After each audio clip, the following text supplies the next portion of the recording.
Hey guys, it's Dr. Bickling from Own It Dental. As always, here's my contact information if you need to get a hold of me. And if you guys are enjoying these videos, please do hit that like button. It's right down below. It's like right here somewhere. And it's the trendy thing to do. Speaking of trendy things to do, one of the most recent trends in dentistry I've been seeing a lot lately is dentists are dropping insurances. But I'm here to caution you, drop insurances at your own risk. So let's dig into it.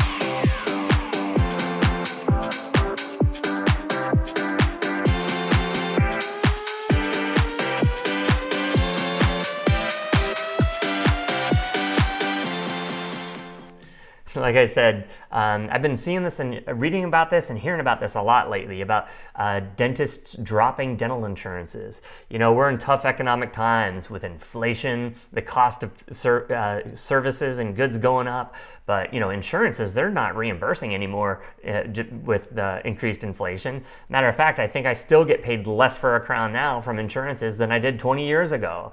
You know, so being profitable as a dentist is becoming more and more difficult. And so, you know, what a lot of dentists are trying to do is, hey, well, I'm going to drop insurances. I'm going to go out of network with insurances because then I can charge more. Well, there might be some faulty logic in there. So let's dig into it a little bit.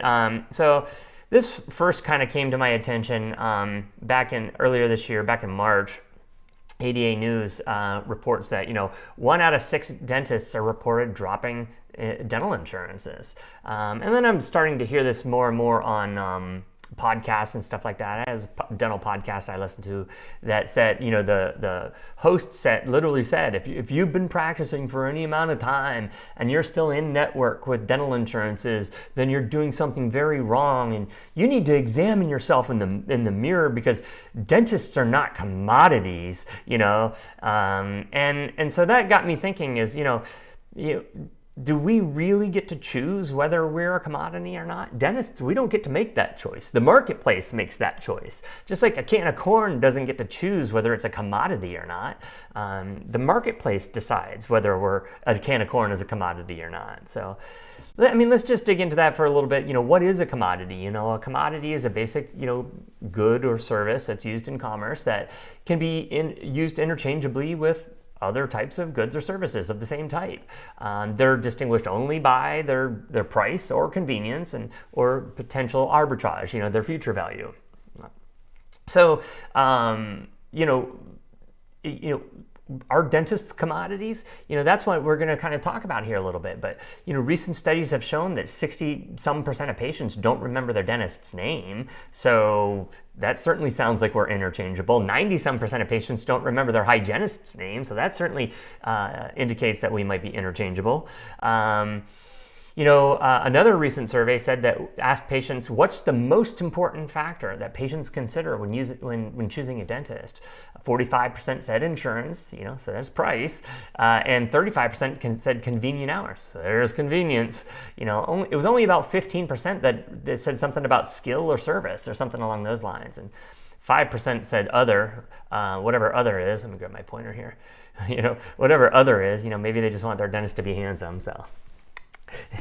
In any case, but 80% of patients polled, either chose price or convenience. I mean, that sounds a lot like a commodity, doesn't it? So, in any case, this is not to bash dentists who are fee-for-service or do decide to drop insurances and then become successful because of it. There are a certain percentage of doctors that can do that, and that's probably they probably serve this 15% of people. But we got to understand as people that are talking to dentists, consultants and so on and so forth, that we're not giving advice to 15% of dentists. We're giving advice to a majority of dentists who then in turn serve a majority of patients, and giving this advice that dropping insurances, might actually end up harming them. As many of you know, I still practice chairside twice a week, and a lot of the new patients, probably half of the new patients or more that I see, when I ask them, hey, what brings you in to see us today? They'll tell us, well, I've been seeing my dentist for years, and he dropped my insurance, so I needed a new dentist. So the loyalty's not there anymore, guys, and I'm just sorry to tell you that. So in any case, it's my goal as a dentist to serve as many people as I can. I often say is, who makes a better burger? Five Guys or McDonald's? I think we would all agree that Five Guys makes a better burger than McDonald's does. But which business would you rather own? Would you rather own Five Guys or would you rather own McDonald's? One's worth $500 million, the other one's worth $200 billion. The choice is clear to me.